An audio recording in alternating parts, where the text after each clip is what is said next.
There's one huge advantage to aging. And it's called wisdom.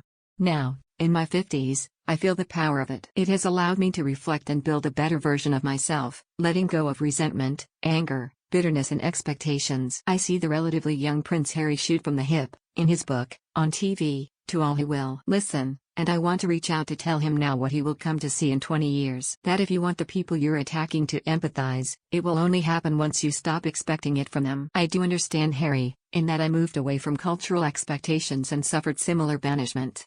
As a result, I've felt alone and isolated. Left unchecked, that hurt gets turned against those you love.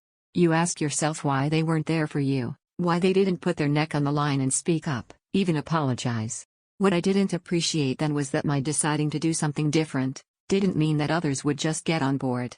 Wisdom has taught me to give people space and time to decide how they want to respond. I learned that the more I shoved my values down people's throats, the more they did the opposite of what I hoped, which was to love me for me, accept my differences and exist with respect and admiration.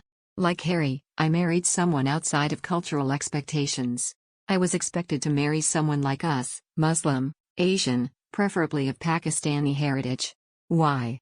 Because for generations in my family, that's what they did. They married people who looked like them, lived by the same cultural values and practiced the same religion.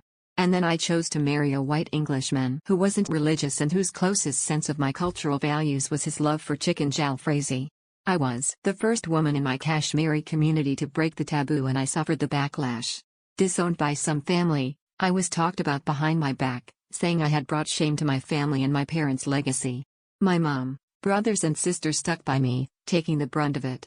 When I look back, I recall how I wanted those who didn't accept my decision to know they were wrong, prejudiced, backward.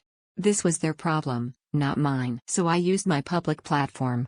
I talked about them on chat shows, wrote about them, to show that I was right and they were wrong. What I know now, 20 years on, is that they were scared for me. They'd never known anyone do what I did. They feared it'd be lost, change, move on, and never come back and be that sire they knew. The more I pointed the finger, the more they felt it shut the door. But now, with time and getting on with my life, I have the very thing I craved from my wider Pakistani community: acceptance, respect and support. You see, Harry, I get your feelings of hurt. But once you've shared it, you'll feel alone again. Your family will carry on as before. So my advice is this: say your piece, then get on with life without regrets. It is the passing of time that heals rifts. Live true to yourself, without anger and resentment, and in time you will harness the respect of the very people you are disrespecting right now.